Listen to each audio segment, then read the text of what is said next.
Merci Flora et bonsoir à toutes et tous. Je suis très contente de présenter ce soir cette conférence donc sur le rayonnement des luttes féministes latino-américaines vers l'Europe et vous présenter donc un exemple ici de circulation des savoirs et des actions politiques du sud vers le nord, alors qu'on est souvent habitué à ce que ça soit l'inverse. Alors donc, je disais, j'ai présenté un exemple donc de circulation des savoirs du sud vers le nord, et alors qu'on pense souvent que les idées politiques, hein, elles ont un sens nord-sud, et bien là on va voir un peu l'exemple ou le contre-exemple ou un exemple inverse à travers la question du féminisme. Comme je disais, le féminisme ou les féminismes, on va voir latino-américains, eh bien, sont dans une période de grand dynamisme à l'échelle mondiale. Et peut le voir, et je commencerai par une performance qui est extrêmement célèbre, et certainement nombre d'entre vous la connaissent et l'ont vue, mais je vous la présente alors rapidement. Elle s'appelle, et vous allez l'entendre en espagnol, mais la question n'est pas tellement de... Bon, évidemment, il y a des choses, si vous ne parlez pas l'espagnol, qui vont vous échapper, mais l'idée est globalement de critiquer, de dénoncer la domination patriarcale, hein, et en particulier celle de l'État, donc à travers une performance qui s'appelle Un violeur sur ton chemin, et qui est devenu un hymne féministe depuis 2019, où il a été lancé au Chili.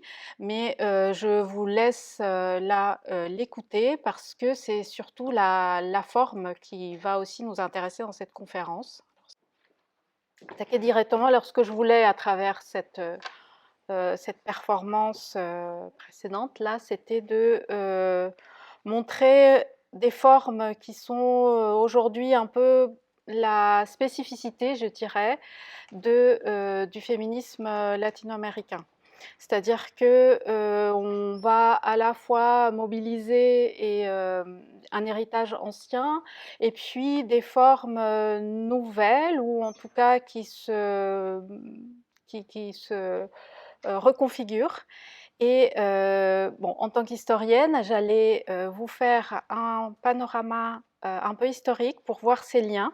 Alors, je suis désolée parce que j'avais prévu plusieurs vidéos, mais du coup, on en aura, je vous les expliquerai un peu comme celle-ci.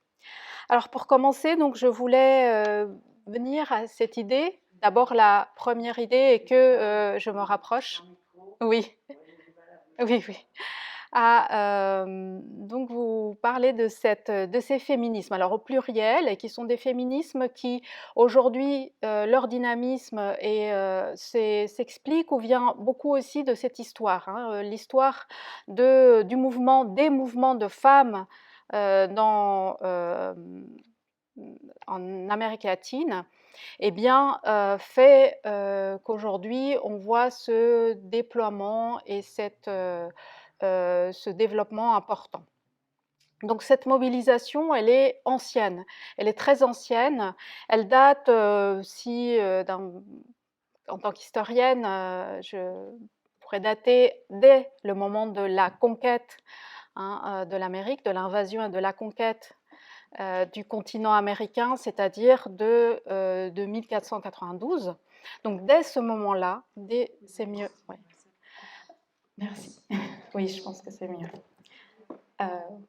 Donc dès 1492, quoi qu'il y ait un écho, non, ça vous gêne pas? C'est mieux? D'accord. Donc à ce moment-là, eh bien, l'Amérique ne portait pas ce nom. L'Amérique est un nom colonial, et je vais vous parler donc d'un autre nom que je vais aussi utiliser durant cette conférence, à savoir celui d'Abya Yala. Je vais revenir sur ce terme. Donc dès 1492 et dès le moment de cette invasion, il y a eu des femmes, des guerrières, comme par exemple Anna Kaona, qui était une guerrière de l'île d'Haïti, et qui a résisté à la colonisation. On a des sources qui nous montrent cette présence. et qui ont défendu vraiment de manière très active leurs terres et leur communauté. Et ensuite, durant toute la période coloniale, donc qui dans l'espace américain couvre la période qui va du XVIe au XIXe siècle, les femmes ont pris part aux différentes révolutions à la fois anticoloniales, anti-esclavagistes, et aussi dans les dits mouvements d'indépendance. Elles ont aussi participé énormément, même si, alors ça c'est le problème de l'histoire ne les a pas toujours non seulement visibilisées, puisque l'histoire a été écrite en grande partie, l'histoire que nous avons et les archives que nous avons, ce sont des archives constituées par des hommes. Donc leur présence n'a pas été toujours bien répertoriée, voire dans beaucoup de cas, cette présence elle a été effacée de l'histoire. Et peu à peu, on doit faire beaucoup d'efforts, les historiennes notamment qui travaillons sur ces questions, pour rendre visible cette présence. Et donc aujourd'hui, on a de plus en plus de travaux justement qui montrent cette présence féminine lors des révolutions et de toutes sortes dont je vais parler un peu ce soir.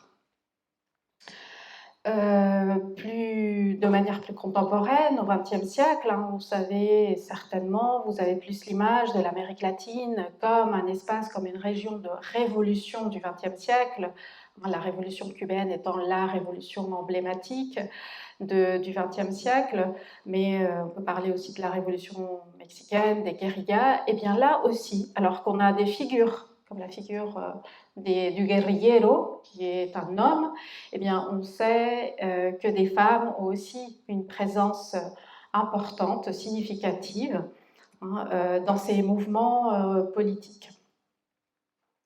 Et donc, le féminisme dont on parle aujourd'hui n'est pas un féminisme qui naît un peu ex nihilo dès la fin du XXe siècle, le début du XXIe, mais c'est l'héritage et il s'inscrit dans la continuité de cette histoire plus longue, dont je vais vous parler un peu plus en détail. Donc en revenant sur ces différents moments. Alors, je vous disais, le premier moment de présence de ces femmes, et donc on peut voir dans une perspective féministe, alors quand je parle de féminisme, ces femmes évidemment ne s'appelaient pas et ne se disaient pas féministes. Alors c'est la perspective féministe, c'est-à-dire celle que j'ai en tant que chercheuse, de voir quelles ont été les actions de ces femmes, leur présence, leur pensée politique, leur action, qui est ici, c'est celle-là, la perspective, et on peut le voir dans ces mouvements féminins. Alors, donc les femmes ont été historiquement résistantes, d'abord à l'invasion et la conquête d'Abya Yala, que je vous disais, c'est le nom, un nom autochtone de l'Amérique, de certains groupes autochtones des Amériques latines, propose ce terme, qui est un nom kuna d'un peuple qui existe toujours et qui vit toujours entre la Colombie et le Panama, et qui est le nom qu'il donne au continent américain, donc qui a été repris d'une manière politique, c'est vrai, d'une manière politique, pour remplacer ou se substituer à celui de l'Amérique, qui est un nom qui fait plutôt honneur aux colonisateurs, comme vous le savez très certainement, à Amerigo Vespucci en particulier. Voilà pourquoi on parle aussi d'Abya Yala pour le continent américain depuis le sud. Alors donc, les féministes communautaires, qui est un mouvement, un courant féministe autochtone des Amériques, d'Abya Yala justement, ces féministes communautaires disent que les femmes, en réalité, ont été le premier territoire de conquête, plus que les terres. Et avant même que les terres, ce sont les femmes, les premières victimes de cette invasion, de cette colonisation. Parce que Comme vous le savez, ce sont des hommes qui ont envahi le continent américain à la fin du XVe siècle et dans les premières décennies du XVIe. Et ils ont pris par la force, très souvent, voire toujours, ces femmes comme compagnes. Et elles ont été aussi, donc ces proies et ces formes aussi les premières résistances à cette colonisation, donc ont été les femmes latino-américaines, les femmes de cette époque. C'est le cas, donc je vous disais en introduction, de la cacique, c'est-à-dire la chef Taïno, qui est un peuple de la Caraïbe, qui s'appelait Anacaona, et qui a vécu entre la fin du XVe siècle et le début. Elle a été assassinée en 1503, au moment donc, de la conquête d'Haïti, et qui est une contemporaine donc, de Christophe Colomb, et qui a résisté et a été la chef de la résistance de l'île après la mort de son frère, et qui a été finalement faite prisonnière, torturée et tuée en 1503 par le conquistador de cette époque, Nicolas de Ovando, qui a ordonné qu'elle soit décapitée publiquement en 1503. Par la suite, durant la période coloniale, les femmes aussi vont aller voir dans les luttes anticoloniales et anti-esclavagistes. D'abord, si on pense à l'esclavage, qui est quand même un système qui a déporté entre l'Afrique et l'Amérique 10 millions de personnes, eh bien, dans cette histoire, la résistance, elle a toujours été présente chez toutes les personnes esclavisées, et les femmes aussi ont eu un rôle dans cette résistance au système esclavagiste et aux révoltes qui ont été très très nombreuses. Là aussi, l'histoire aujourd'hui réévalue et il y a beaucoup de recherches qui montrent que les mutineries, les résistances, les révolutions, les rébellions ont été considérables dès l'Afrique, en fait, des moments des captures des personnes en Afrique même et durant le trajet entre l'Afrique et l'Amérique. Et dans les Amériques, à Abya-Yala, donc, de nombreuses femmes ont participé dans ces mouvements qui, dans les Amériques, vous savez, se constituent autour de communautés marronnes, c'est-à-dire de communautés d'esclaves qui s'affranchissent, qui s'auto-affranchissent, qui se libèrent, c'est-à-dire qui fuient notamment les plantations, et qui vont organiser des communautés autonomes et indépendantes, qu'on peut appeler dans l'espace hispanique palenques, mais qui sont surtout beaucoup plus nombreuses et connues au Brésil, qui est quand même le pays qui a reçu la majorité des personnes esclavisées en provenance d'Afrique.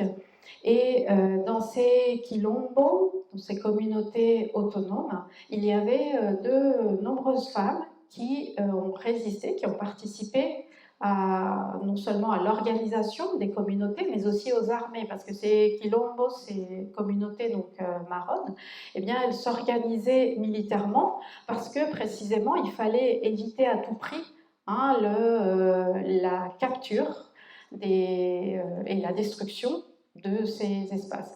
Un des quilombos les plus emblématiques, le plus connu, et d'ailleurs qui a eu une existence d'un siècle, c'est le Quilombo dos Palmares au Brésil, et qui a résisté, où à peu près 5000 quand même personnes ont vécu dans ce Quilombo, et qui se sont organisées politiquement et militairement pour résister au système esclavagiste. Et l'une des femmes enfin, une des chefs de ce quilombo était Nandara dos Palmares, connue donc par le nom de son quilombo, et qui a vécu au XVIIe siècle.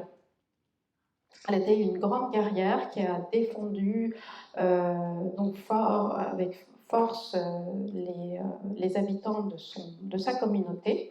Et elle était elle-même la compagne d'un autre leader du Quilombo, Zumbi dos Palmares, et tous les deux commandaient les troupes. Dans un premier temps, on a surtout visibilisé, lorsqu'on a un peu fait les recherches au Brésil ou en Europe sur la période esclavagiste, ces zombies qu'on connaît le mieux, mais en réalité, Mandandara était présente également dans toute cette organisation et cette résistance.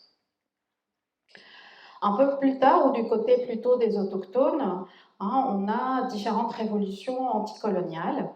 Un des moments plus importants de ces révolutions, ou un des moments très importants, ce n'est pas le seul, mais un des très importants et assez documenté, ce sont les révolutions panandines, c'est-à-dire des révolutions qui touchent les Andes, autour de la région du lac Titicaca, entre ce qui correspond aujourd'hui à la Bolivie et le Pérou, autour de ce lac, et qui, à la fin du XVIIIe siècle, une région qui a connu un mouvement révolutionnaire très important et qui a duré vraiment à la fin du XVIIIe siècle plusieurs années, où les autochtones se sont rebellés pour abolir le système qui les opprimait, et en particulier le système d'imposition, c'est-à-dire des impôts qui touchaient uniquement les autochtones parce qu'ils étaient autochtones et parce qu'ils étaient donc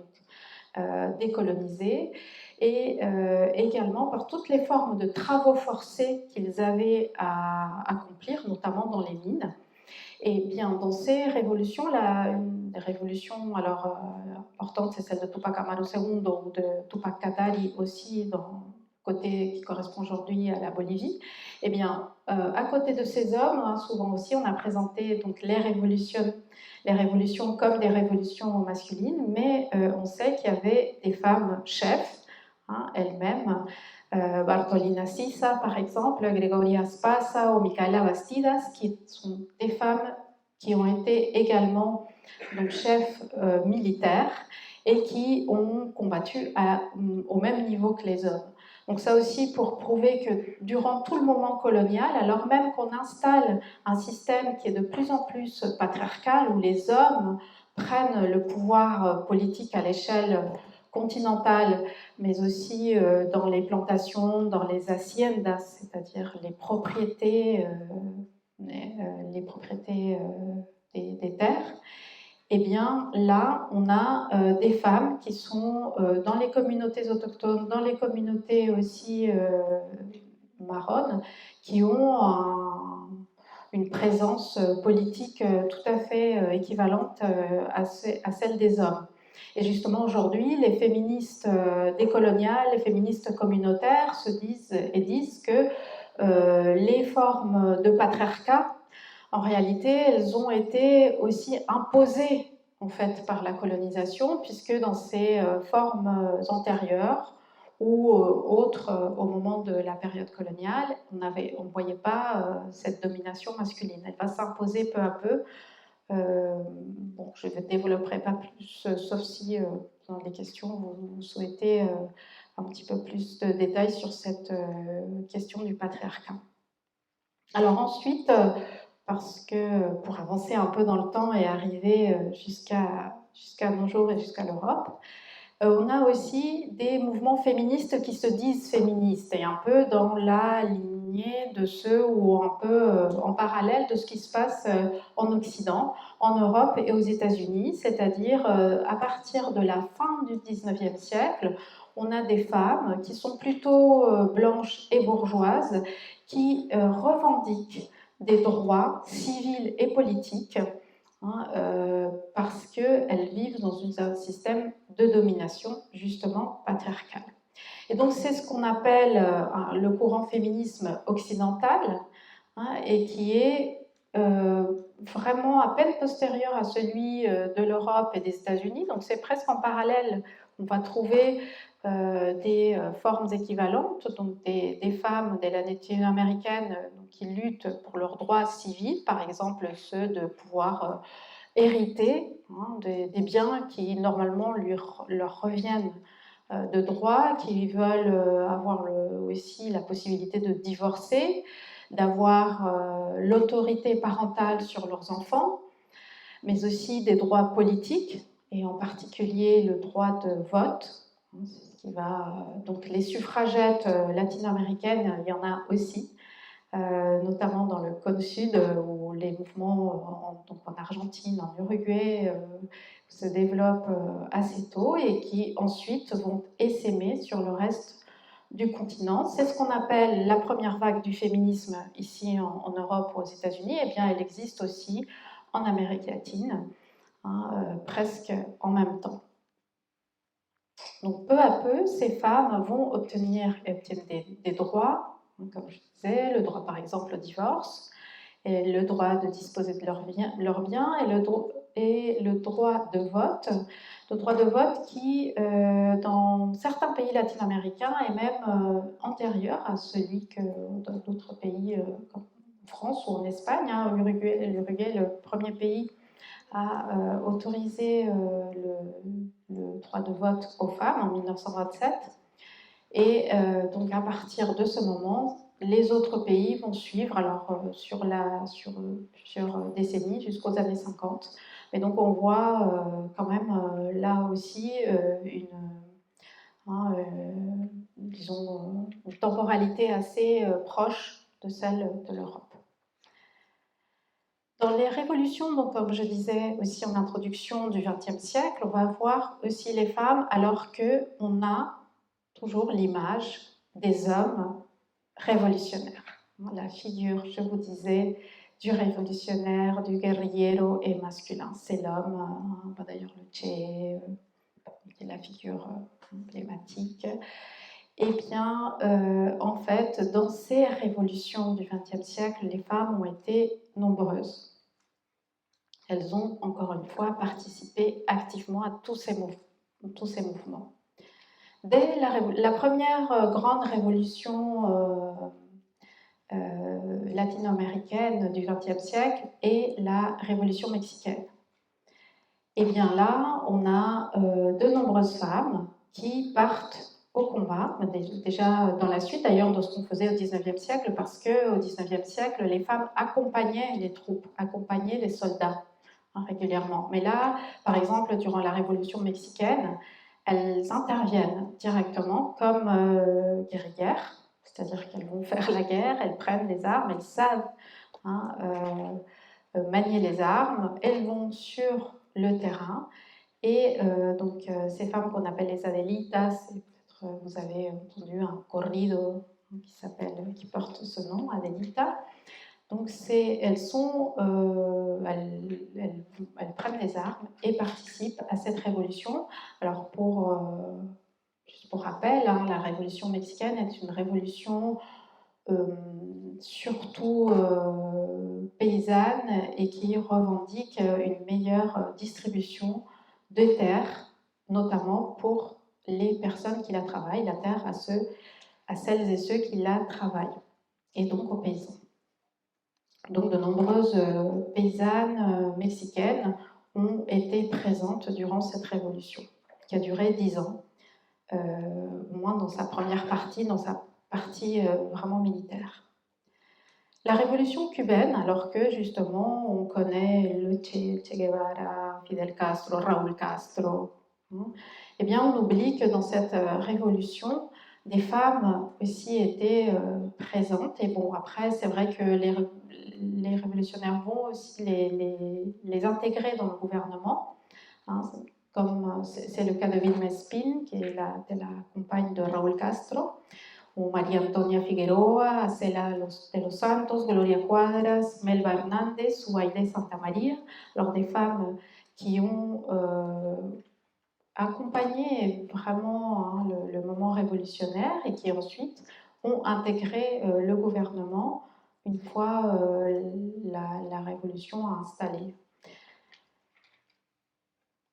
Et à partir de là, hein, le modèle de la révolution cubaine va aussi donner lieu au développement d'autres formes révolutionnaires qui se sont multipliées au cours des années 1960 et 1970.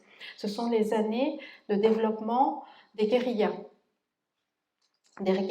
qui prennent pour modèle la révolution cubaine. Et bien là également, on a des femmes présentes dans ces mouvements de guérilla marxiste-léniniste très souvent, qui s'inspire d'une manière ou d'une autre du modèle cubain, et on peut parler par exemple de la guérilla de Montoneros en Argentine, bien sûr la révolution sandiniste au Nicaragua, le Sentier lumineux au Pérou, les FARC en Colombie, mais on a dans tous les pays, on a beaucoup d'autres, le MIR au Chili. Donc on a différents groupes de guérilla qui se développent. Eh bien, on sait aujourd'hui, et on le savait déjà à l'époque, mais là, encore une fois, on met un peu plus l'accent sur les recherches sur les femmes et les femmes des guérillas. Et on voit que les femmes se sont engagées de manière significative. Par exemple, dans le cas de l'Uruguay, il y a une guérilla qui est la guérilla qui s'appelle les Tupamaros et qui est justement un peu en lien avec la révolution de Tupac Amaru, c'est en tout cas le nom de ces révolutionnaires des Andes de la fin du XVIIIe siècle. Et bien, chez les Tupamaros, 25% des membres de la guérilla étaient des femmes. Elles partageaient les mêmes activités que les hommes. Parce qu'une des grandes demandes ou des formes d'action aussi au sein des guérillas était de demander à faire avoir les mêmes actions que les hommes. Ça a des recherches, par exemple, comme celle au Pérou de Camille Boutron, qui a travaillé sur le sentier lumineux. La guérilla du sentier lumineux, elle montre que, ou Anne Guinet aussi, qui a travaillé sur les femmes de ces guérillas, ces chercheuses montrent que souvent, les hommes dans la guérilla veulent rétablir aussi le système social dominant, hégémonique. Donc qu'elles aillent plutôt vers la question des soins, faire la cuisine, ranger, etc. Et au sein des guérillas, les femmes demandent à avoir le même traitement, c'est-à-dire que si tout le monde dort en campagne par terre, même les lits, elles refusent de prendre les lits et se disent comme tout le monde. Le partage des tâches aussi, de la cuisine, le soin, etc., elles imposent à l'intérieur de ces guérillas. Donc, quelque part, ces guérillas, finalement, montrent que c'était des espaces, on voit que les guérillas peuvent être aussi, et c'est ce qui explique, par exemple, l'engagement de beaucoup de femmes dans des guérillas comme ce Sentier lumineux, les Tupamaros, mais aussi les FARC, jusqu'à une période plus récente, parce que c'était des espaces d'empouvoirment d'une certaine manière, dans certains aspects, pas complètement, c'était pas non plus la révolution féministe au sein des guérillas, mais par rapport à ce qu'elles pouvaient vivre, ces femmes pouvaient vivre dans leur propre foyer, dans leur quartier, dans leur famille même. Parfois, souvent ces guérillas étaient ces possibilités, ces espaces aussi, où des formes de pouvoir politique, qui étaient à commencer par celui de renverser l'image des femmes dociles, fragiles, plutôt de porter l'image de la force féminine, eh bien, pouvait aussi être un moyen d'empouvoirer, comme on dit au Canada, ou d'empowerment en anglais, pour ces femmes.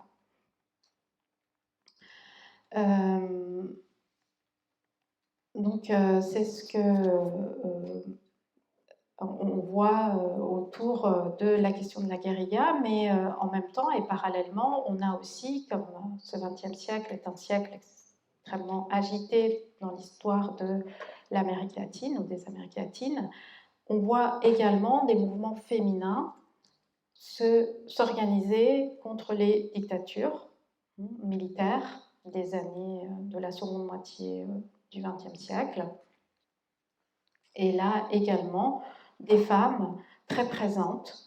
Vous connaissez certainement le mouvement des Las Madres de la Plaza de Mayo en Argentine, qui sont devenues désormais les grands-mères de la place de Mai, et qui est un mouvement qui est né durant la dictature militaire de 1976 et qui a duré jusqu'à 1983, enfin cette période en particulier, et ces femmes réclamaient l'ouverture d'enquêtes concernant leurs enfants, les disparitions de leurs enfants, de leurs familles.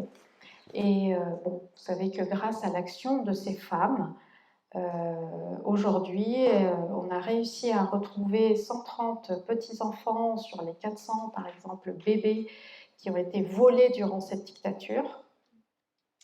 Et c'est cette action politique qui a été porteuse quand même de ce succès-là. Par ailleurs, on a d'autres mouvements de femmes à partir de là ou en parallèle, de femmes qui revendiquent, alors ça serait une autre forme de mobiliser le féminisme à travers la revendication de la maternité comme forme politique d'action, c'est-à-dire que des mères se mobilisent parce que mères, et on voit ces formes de mobilisation, par exemple aussi après les périodes de guerre civile, comme c'est le cas par exemple au Pérou après la guerre civile de la fin du XXe siècle, donc entre 1980 et 2000, mais aussi au Chili également. Plus récemment, aujourd'hui, et en France, en Europe, on parle d'une autre forme de féminisme ou un autre courant féministe qui est le féminisme décolonial. Alors, le féminisme décolonial latino-américain, il est, par exemple, là, c'est clairement, on parle peut-être, vous savez, certaines personnes ont pu entendre, c'est non seulement le qualificatif de décolonial, mais aussi l'expression de féminisme décolonial. Eh bien, l'origine de ce féminisme est l'Amérique latine ou aviale. Et depuis les années 90, ce courant féministe se développait dans ce continent américain en posant, alors c'est un peu l'équivalent, si vous voulez, du mouvement du Black Feminism de l'Amérique du Nord. C'est-à-dire qu'il considère qu'il ne faut pas voir uniquement les femmes, l'oppression des femmes parce que femmes, uniquement parce que femmes, mais qu'il faut aussi croiser d'autres paramètres, et notamment ceux de la classe, puisque toutes les femmes ne sont pas les mêmes en fonction du niveau de richesse ou de catégorie sociale à laquelle elles appartiennent, mais surtout qu'il faut aussi prendre en compte la race de ces femmes.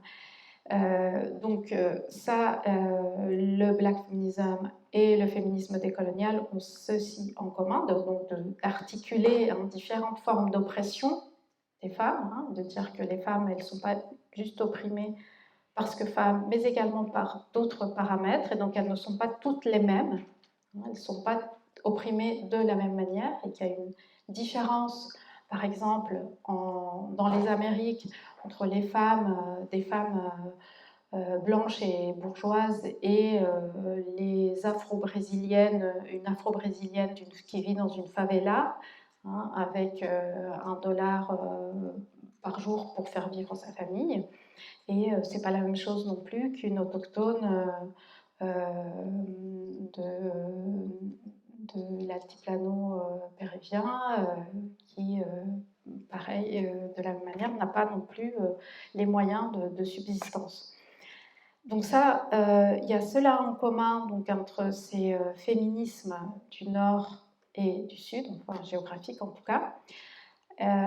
le féminisme décolonial, ce qu'il apporte de plus, ou un critère en tout cas qui va servir à se distinguer un peu du black feminism et du concept d'intersectionnalité porté par le black feminism, qui est cette idée d'articuler les différentes formes d'oppression, c'est de dire que eh bien, ces différences entre les femmes, ces différences et ces oppressions sont des oppressions coloniales, que ça vient de la colonisation. C'est pour ça que le féminisme se dit décolonial, c'est-à-dire qu'il considère que pour défaire ces oppressions, pour dissoudre l'oppression, eh bien, il faut décoloniser vraiment, c'est-à-dire abolir un système colonial qui n'a jamais disparu dans les Amériques latines depuis 1492. Donc, le féminisme décolonial est un projet politique radical qui considère qu'il faut à la fois lutter contre tout ce qui a été imposé par la colonisation, le capitalisme, le patriarcat, le racisme particulièrement, et c'est contre tout cela qu'il faut lutter. Donc ces féministes ont cette spécificité à laquelle s'ajoute leur filiation avec tous les mouvements dont je viens de vous parler depuis le début de la conférence. C'est-à-dire qu'elles se disent, et nous on regarde, oui c'est très bien, on lit, on peut lire Simone de Beauvoir, on connaît Betty Freeman, on a lu la théorie féministe, mais on a aussi nos propres penseuses, nos propres formes d'action. Eh bien, c'est celle-là aussi qu'on va mettre en avant et valoriser. Donc, cette filiation et cet ancrage, c'est ce qu'on appelle en études décoloniales un lieu d'énonciation, c'est-à-dire le lieu depuis lequel on parle, et elle revendique parler depuis l'Amérique latine, depuis Abya en réalité. Donc parler depuis la pensée qui remonte à Nacaona, et à toutes ces femmes qui ont lutté contre la colonisation. Par ailleurs, elle s'appuie aussi sur des théories universitaires, on va dire, et notamment celle développée par la chercheuse féministe Maria Lugones et sa notion de colonialité du genre et de colonialité, alors que je vais rapidement exposer, alors qui donne justement le nom à ce féminisme décolonial. Alors la colonialité est un terme qui,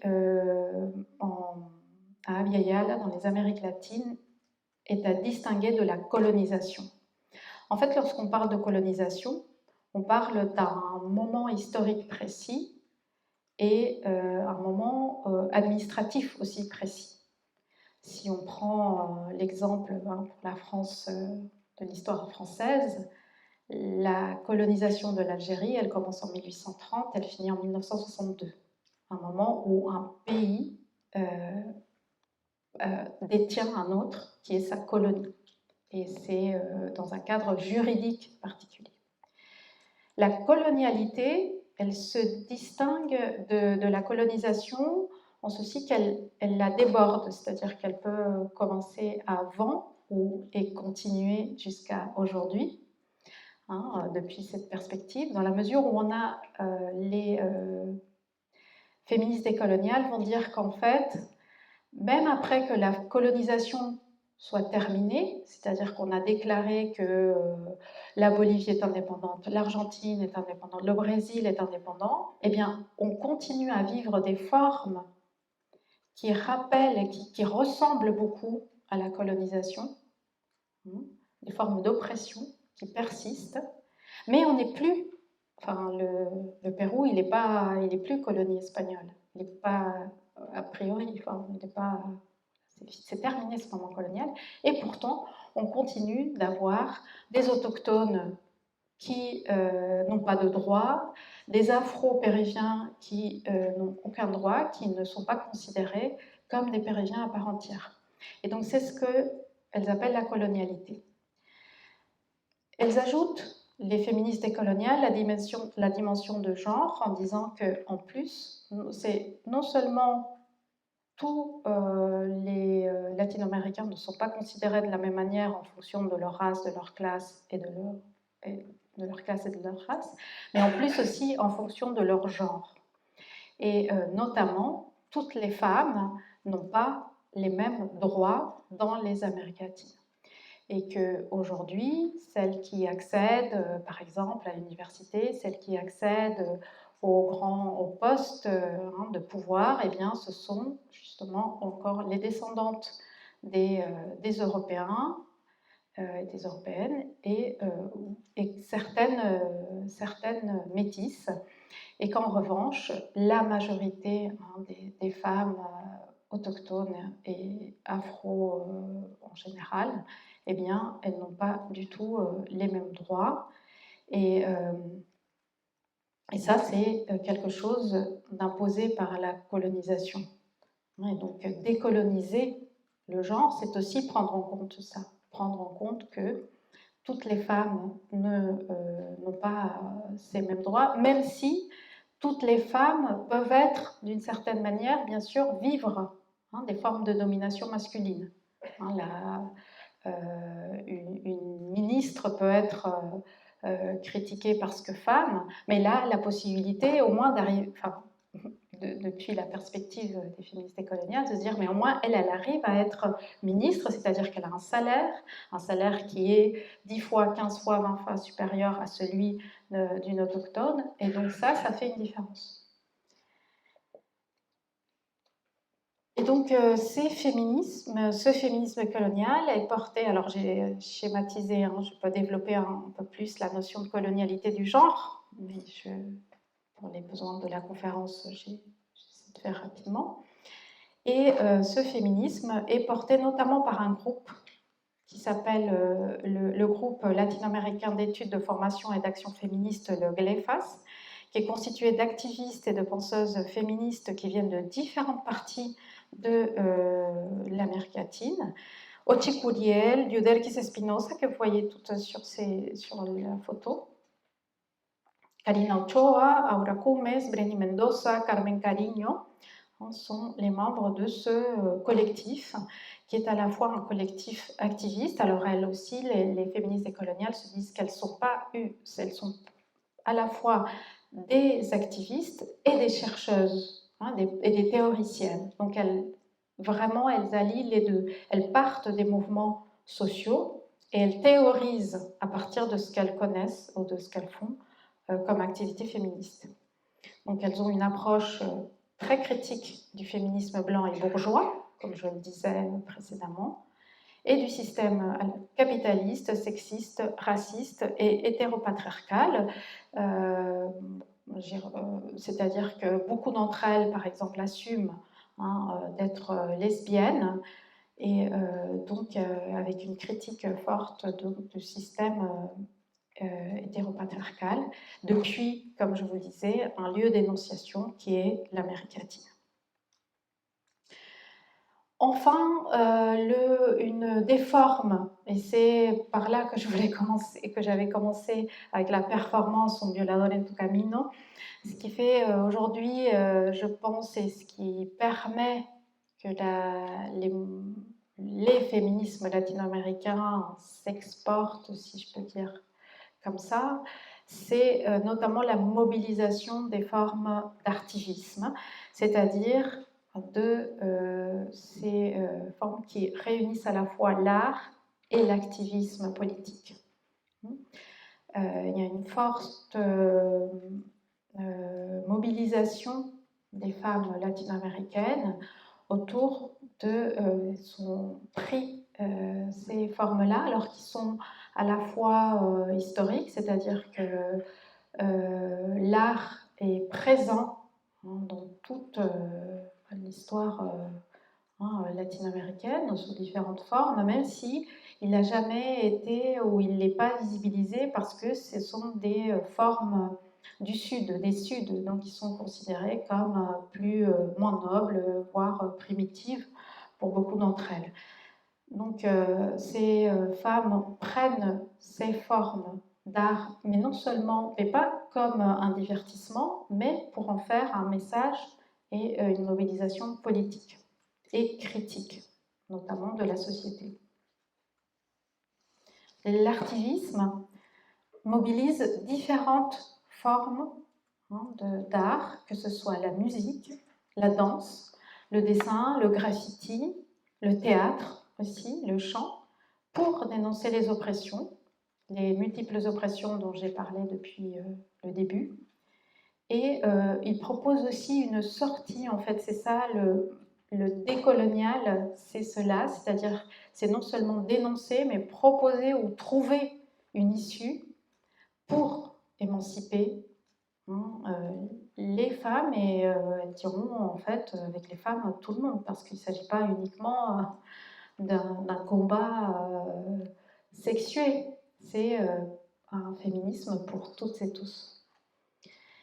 Et ça, par exemple, on peut le voir autour d'une forme qui s'est exportée, qui s'exporte beaucoup en Europe, ce qu'on appelle le théâtre de l'opprimé, ou qu'on peut connaître sous des formes comme le théâtre forum, par exemple ici en France, en Europe, qui est un théâtre ou une forme théâtrale développée par le Brésilien Augusto Boal, et qui avait pour but, et qui a pour but non pas de faire un spectacle divertissant, un spectacle traditionnel, on va juste se divertir, mais de faire que les acteurs et les actrices de ce spectacle soient vraiment sur le devant de la scène et trouvent des formes qui soient eux-mêmes des agents de leur libération, surtout lorsqu'ils sont les plus opprimés, qu'à travers le théâtre, ils parviennent à s'émanciper et à retrouver en quelque sorte le théâtre comme une forme non seulement de libération, mais aussi, on va dire, beaucoup en Amérique latine,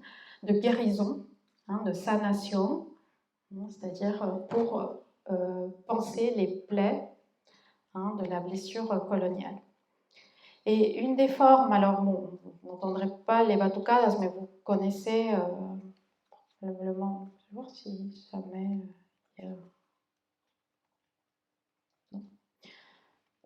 je voulais vous faire entendre un petit peu de batucada, mais vous connaissez l'utilisation, par exemple, des tambours. Alors, ça, c'est une forme d'expression et d'artivisme très développée aujourd'hui en Amérique latine depuis la fin du XXe siècle. Alors, la batucada, ce sont des groupes de femmes qui utilisent les percussions pour passer et transmettre un message politique. Le tambour et les percussions sont, en Amérique latine, des instruments qui ne sont pas des instruments musicaux comme les autres. Parce que leur héritage historique et symbolique est très fort, puisqu'il remonte à l'époque du système esclavagiste. Les personnes esclavisées n'ont pas abandonné toute leur culture. Ils ont dû s'en défaire et adopter la culture des colonisateurs, mais ils ont aussi reproduit certaines formes spirituelles. Et les tambours et les percussions en général ont été ces objets qui ont servi à garder la trace, la mémoire du passé. Les tambours, mais aussi toutes les formes de percussion qu'on va retrouver dans les musiques. Alors souvent, bon, peut-être celles et ceux qui ne connaîtraient pas ou n'ont pas vu les batucadas en action, mais bon, tout ce qu'on peut voir dans les musiques comme la salsa, donc tous ces instruments de percussion, eh bien, ils rappellent ça, c'est-à-dire c'était souvent d'ailleurs, les cuillères par exemple pouvaient servir pour marquer le rythme, des ossements aussi servaient, hein, d'animaux pour garder aussi une forme de percussion. Donc tout ça a un sens. Et les batucadas reprennent ça. Et comme dit Ochi Curiel, qui fait partie de Glefas, donc elle expliquait un peu dans cette vidéo comment l'art détient, c'est un outil extrêmement puissant car il connecte avec les émotions, il connecte déjà avec le passé, mais aussi avec les émotions. Parce qu'en plus, les percussions, elles font vraiment sentir le corps. Hein. Vous savez, ça prend vraiment le corps et les émotions. Il permet en plus, les batucadas permettent de rassembler des personnes qui n'appartiennent pas forcément aux mouvements sociaux, c'est-à-dire qu'il ne faut pas être forcément syndicaliste ou encarté dans un parti politique. On va faire de la musique et on va, enfin de la musique, du son, du rythme, et ce rythme est un rythme politique. Donc, comme je vous le disais, donc la batucada est en plus un rythme particulièrement présent de l'Amérique latine et surtout du Brésil, qui est le pays marqué par cet héritage esclavagiste. Et donc, il a cette puissance qui a été mobilisée et qui est très développée dans, disait Ochi Curiel, et qui rompt avec les formes des mobilisations plus classiques, notamment les marches, les manifestations qui sont... Parce que là, elle dit, il y a une combinaison puissante entre le rythme, le discours et le message politique. Et bon, j'aurais voulu faire entendre un petit peu de cela, mais c'est un peu... on n'aura pas le son. Eh bien, en France, justement, on a la circulation, par exemple, de ce groupe Batucada, qui c'est un collectif lesbo-transféministe qui est né à Paris en 2017 et qui vient de... il a fait une pause parce que c'est pas évident pour les migrantes, les femmes migrantes, de garder et de tenir longtemps un collectif. Mais par exemple, elles ont reproduit en France ces formes-là de batucadas dans un but vraiment d'activisme féministe, à la fois lesbien et trans, en Europe. Elles ont accompagné différents cortèges de mobilisation durant ces années, et puis elles se nourrissaient donc de cette expérience des batucadas latino-américaines. Et elles voulaient aussi, comme le disait Ochi Curiel, faire de la musique cette forme de lutte contre les différents systèmes d'oppression. Le chant a servi aussi de forme aujourd'hui, c'est une des formes aussi qui s'exporte d'activisme, qui s'exporte beaucoup, notamment le mouvement qui s'appelle Pan y Rosas, des pains et des roses, qui est un collectif féministe anticapitaliste qui a été fondé en 2003 en Argentine par Andrea Iris Datri et qui tirait son nom de la grève de 1912 qui s'est déroulée aux États-Unis du même nom, et qui revendiquait à la fois un meilleur salaire et des meilleures conditions de vie. Eh bien, à partir de cette base, eh bien, le collectif féministe s'est développé, et on a aussi un collectif du même type qui s'est développé dans d'autres pays d'Amérique latine, en dehors de l'Argentine, c'est-à-dire le Brésil, le Chili, le Mexique, mais aussi en Occident, aux États-Unis, en France. Et en France, on a aussi un espace des pins et des roses, vous voyez, qui développe aussi la question du chant comme forme d'expression politique.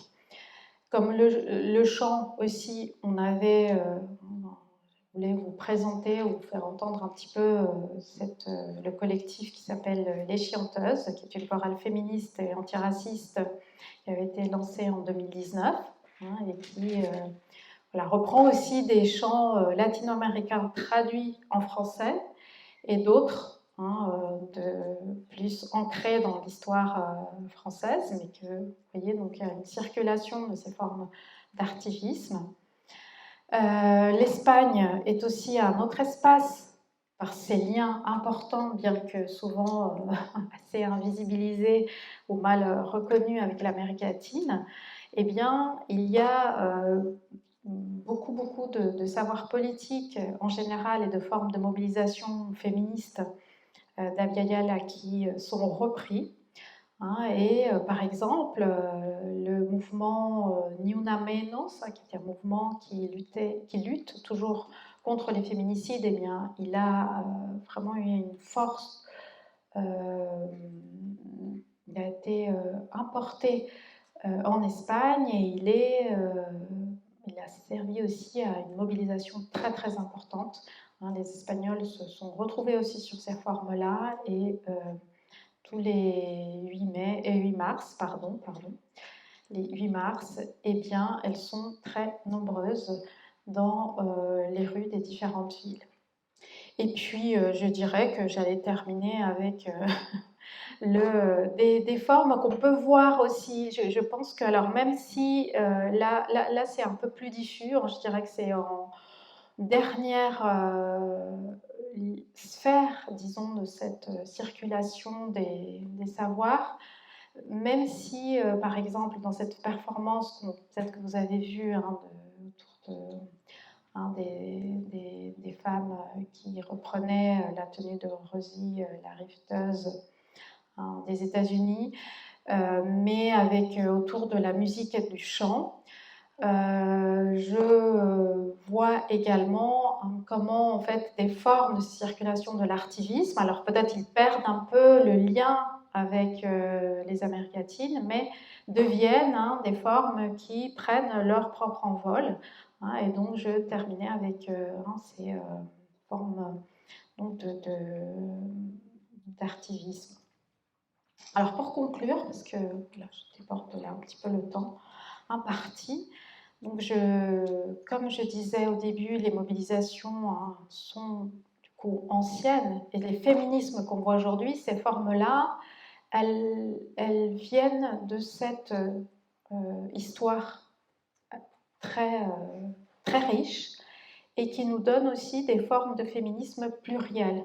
Et c'est pourquoi on doit, à mon sens, parler plus des féminismes que du féminisme pour les Amériques latines, mais aussi en Occident. Et que depuis des siècles, les latino-américaines se sont toujours mobilisées, levées contre les formes d'oppression. Elles ont été premières dès 1492, et notamment l'oppression coloniale, comme je l'ai dit depuis le début de la conférence, est une des entrées majeures de leur action politique.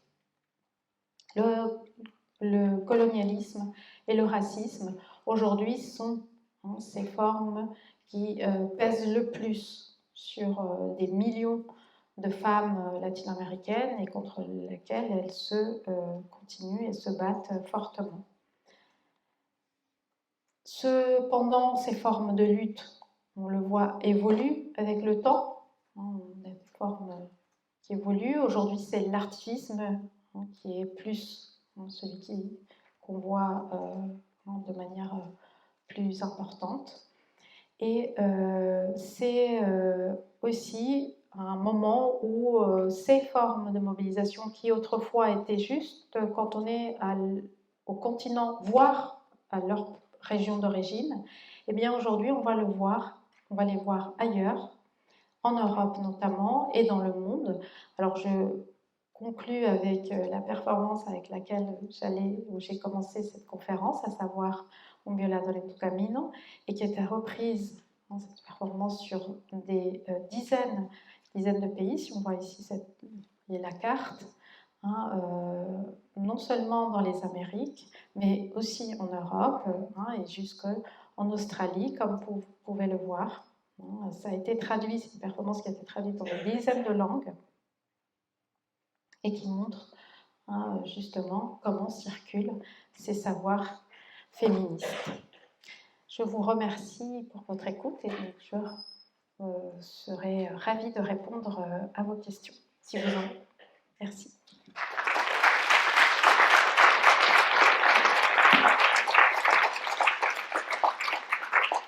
Merci beaucoup, Lyselle, pour cette revue.